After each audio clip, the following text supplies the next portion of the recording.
You're watching Let's Chat. Our attorney friend Gary Massey from Massey and Associates spending a few minutes with us this morning. Gary Massey, good to see you as always.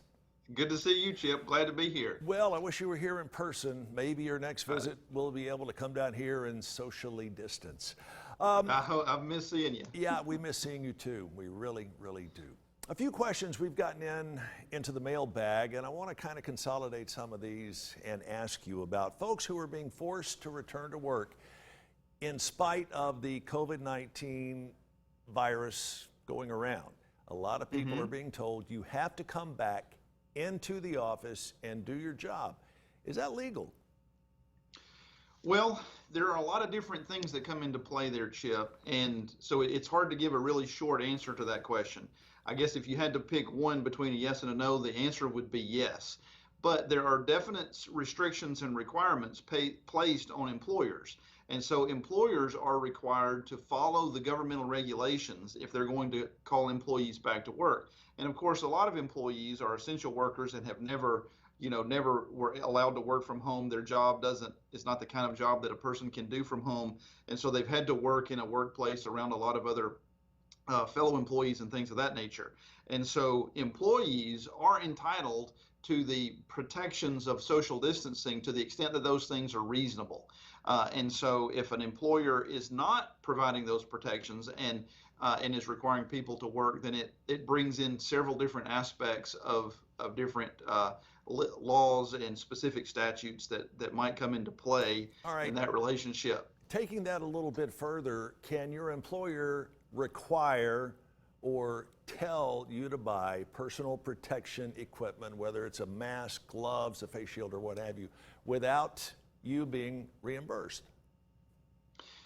Well, there's not a specific rule on that, and this is one of the interesting things, and they would look to other parts of the labor laws over the past, and certain types of employees traditionally have been required to provide their own equipment, and other employees have not been required to provide their own equipment.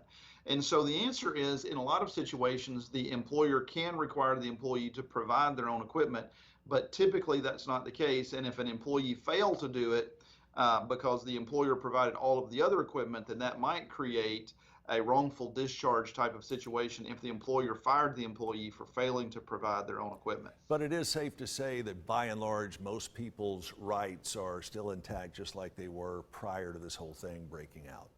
I know that's kind of a broad brush, but still, the essential rights of the employers and the employees are still in place.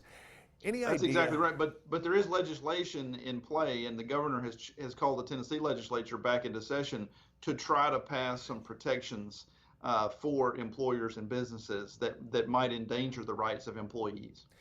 Any idea, and I know this is kind of hard to say in the abbreviated time we have, but any idea how this whole COVID pandemic thing, assuming it eventually calms down and goes away, how's that going to affect the legal landscape? Are we going to see more cases being tried electronically? Or are we going to see less activity, less physical activity in our courtrooms? Your thoughts?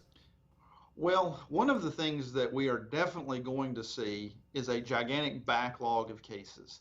And the legal industry, the legal system has been criticized for a long, long time about being slow and cases taking a long time.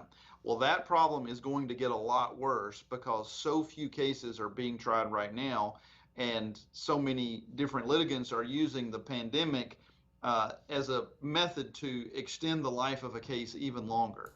And so the ability of a person to get a final resolution to their case is going to take even longer, even after this is over. And right now, to my knowledge, Chip, there have been 2 jury trials in the state of Tennessee since the middle of March. Wow. And that's probably less than 1% of what it would have been under normal circumstances. And so all those other cases are just backing up, and they're still going to be backed up until everything goes back to normal. If we ever do find a back to normal. One final question, Gary. Are you seeing an uptick in any specific type of case in your office at Massey and Associates? We are seeing a lot of cases regarding wrongful termination, specifically with Americans with Disabilities Act, people being fired because they're sick, Family Medical Leave Act, people not being given their time off from work rights that are required under federal law, things of that nature. And those employees are feeling really unfairly treated, have trouble finding another job, and so they're much more likely to bring a claim under those kinds of laws. But it is basically business as normal at Massey and Associates. You can call, you get in touch with clients, and clients can get in touch with Gary and his staff on the web, correct?